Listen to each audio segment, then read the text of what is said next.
demander à la jeunesse que tout le boulot qui est fait aujourd'hui, à savoir les constructions d'écoles, à savoir tout ce qui est mis en place pour le développement de notre pays, c'est fait pour nos enfants.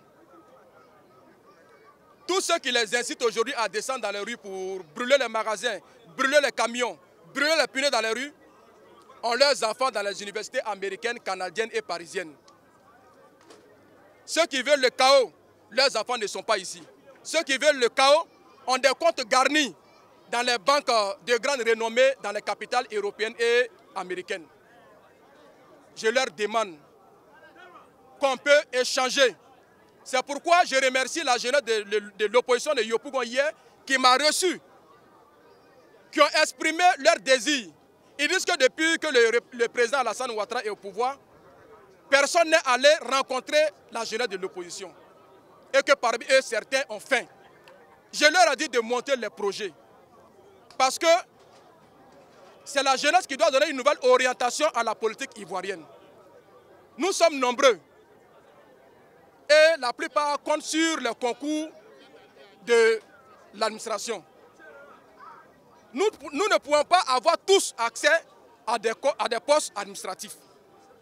Donc c'est le lieu pour la jeunesse de monter des projets pour qu'ensemble, nous puissions approcher l'exécutif pour le financement de ces projets.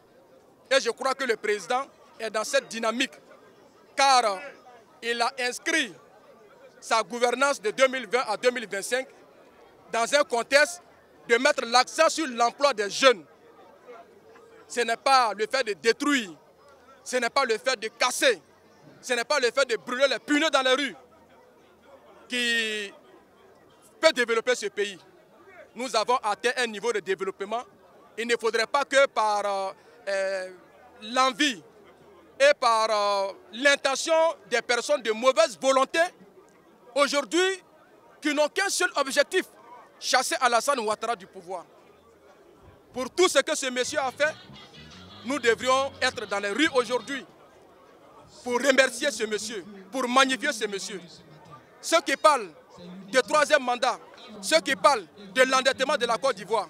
Mais parler de l'endettement de la Côte d'Ivoire, dire que la Côte d'Ivoire est endettée, c'est faire preuve d'inculture. Parce qu'un pays qui est endetté, nous devons savoir que l'endettement rime avec le développement.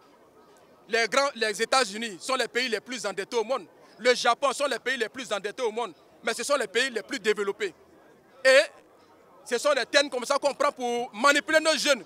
Alassane Ouattara a endetté le pays.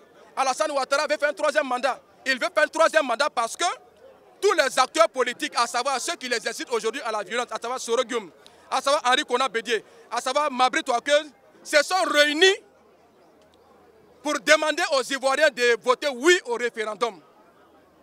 C'est juste une minorité de politiciens haineux, à savoir Mamadou Koulibaly, Afin Guessan, qui ont dit non, que nous ne devons pas voter cette constitution parce que cette constitution permettra à Alassane Ouattara de faire un autre mandat.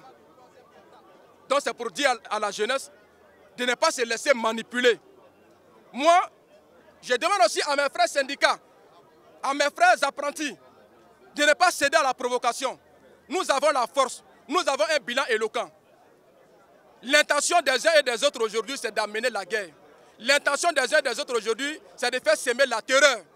Nous n'allons pas céder à la provocation. C'est pourquoi je voudrais demander à tout le monde d'être patient, de ne regarder que le président Alassane Ouattara, de s'inscrire dans une logique de paix, dans une logique de réconciliation, dans une logique de soutenir ce gouvernement pour la continuité des grands projets de l'État.